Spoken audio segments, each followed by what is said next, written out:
NIBC 2023 Statehood Demand Committee Sosajagmani abo tabu kurang hagaba political wing ungai asakha abo ni mungrajaka State Democratic Party okatal kurang hagaba political basic ni kasko changsaka abullo riya je changsaka jobo deborma party ni chairman ka ogut deborma koktma thunai rungni biskango danak sidak ngai kasa koktma thunai rung singtei borokni okatal party ni mung saklaimani lobologi party chairman ogut deborma asteni tiprasarokno thokai jagai tongo baksaba greater Tripraland haikiba baksaba Tripraland ni mugai thungrung thungna ni bagai abo hai jagai tongo trini achuthai mana ni bagai asok khuriwo tongnai tiprasarokno thekai tongo bobagra obti haino koksuchamu tisaka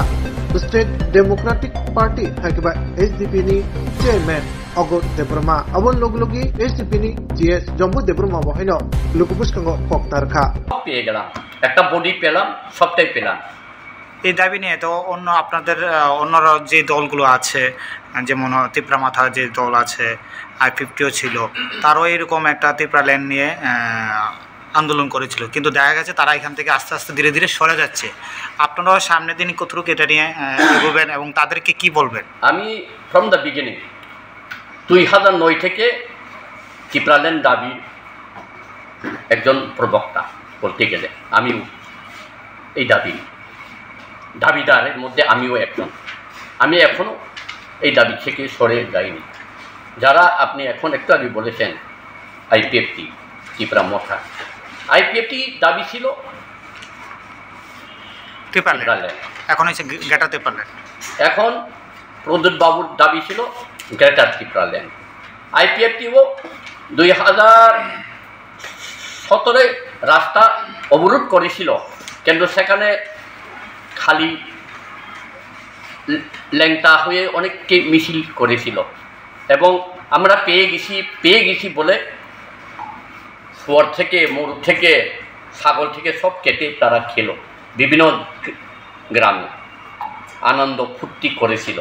কিন্তু আপনারা দেখেছেন যে তিপ্রাল্যান্ড পেয়ে গেছে ত্রিপুরীরা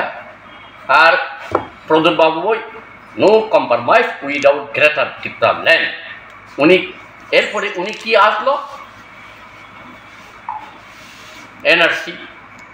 এনআরসির পরে আসলো constitution solution পর আসলো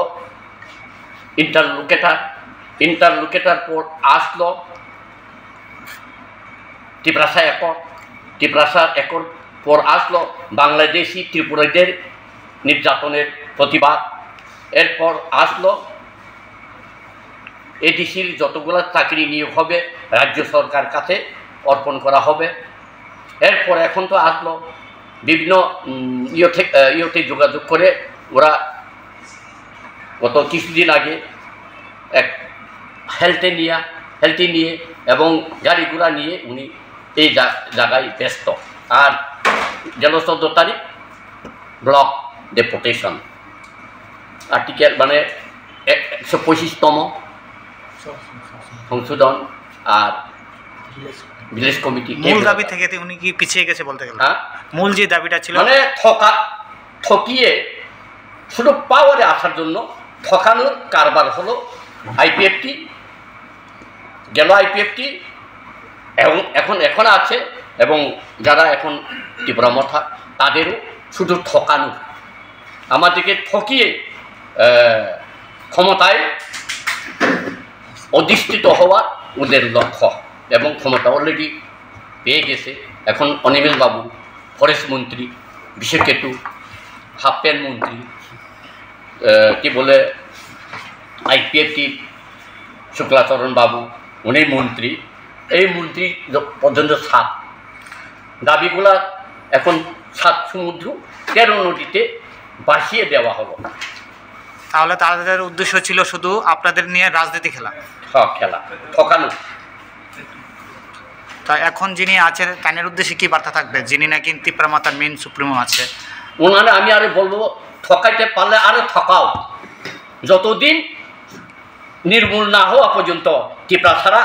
ততদিন তুমি ঠকিয়ে যাও এই হলো আমি ওনার কাছে আহ্বান আপনাদের সামনে কি আন্দোলন থাকবে আমার তো গণতন্ত্র উপায়ে দাবি আদায়ের ক্ষেত্রে আন্দোলন থাকবে শান্তিপূর্ণ আন্দোলন, কারণ বাঁচার ক্ষেত্রে আমাদের সংগ্রাম করতে হবে। আমরা এটা বাঙালি বিরোধী নয়। আমাদের যে অবস্থা এখন তো বাংলাদেশে প্রায় 1,30,00,000 মতো আমাদের হিন্দু ভাই রয়ে গেছে, আর চাকমাও রয়ে গেছে, টিপ্রাসারও রয়ে গেছে। তারা যদি আসলে আমরা যারা এখানে 12 লক্ষ বা 13 লক্ষ, অবস্থা কি হবে? 0 পয়েন্ট হয়ে যাবে। তখন এক চিড়িয়াখানায় তাদের দেখা মিলবে। এটা হলো জমাতিয়া, এটা হলো রিয়াং, এটা হলো নোয়াতিয়া, এটা হলো হালাম, এটা হলো টিপরা। এইভাবে এটাই জন্য আমরা অপেক্ষা করতে হবে। Thank you. আপনার পরিচয়টা? আমার নাম Agur Debbarma, chairman State Democratic Party. আমরা এখানে সাংবাদিক সম্মেলন করার জন্য আপনাদেরকে অনেক ধন্যবাদ, আপনারা এখানে এসেছেন। আমরা এখানে প্রথমে 2023 সালে মার্চের 29 তারিখে আমরা একটা ad hoc committee, statehood demand committee বলে একটা পার্টি আমরা করছিলাম। এটাকে এখন নতুন করে আমরা, যেহেতু কমিটি জিনিসটা আমরা করি না, এই জন্য এটাকে পার্টি রূপান্তরিত করার জন্য আজকে আমরা নাম একটা নতুন করে নাম দেওয়া হয়েছে। আমাদের পার্টি হিসাবে করা হয়েছে যে স্টেট ডেমোক্রেটিক পার্টি। এখন স্টেট ডেমোক্রেটিক পার্টি থেকে এখন নতুন একটা কমিটি গঠন করা হয়েছে। কমিটি গঠনে প্রেসিডেন্ট হিসাবে আছেন অমূল্য দেববর্মা, ভাইস প্রেসিডেন্ট হিসাবে আছে কৃষ্ণমোহন জমাতিয়া, ভাইস প্রেসিডেন্ট হিসাবে আছে বিশ্বকুমার দেববর্মা, জেনারেল সেক্রেটারি হিসাবে আছেন Japu Debbarma, assistant general secretary Ramendra Reang, assistant general secretary Sumanta Jamatia, treasurer cashier হিসাবে আছেন যুব কিশোর জমাতিয়া। আমরা অফিস বেরার হিসাবে এটাই নাম রেখেছি। আর যারা আগামী দিনের যদি আমরা জেনারেল মিটিং আবার করার পরে আমরা নতুনভাবে যে ইনক্লুড করা বা এক্সক্লুড করা যদি প্রয়োজন হয়, তাহলে তখন আমরা সিদ্ধান্ত নিয়ে নেব। ঠিক আছে।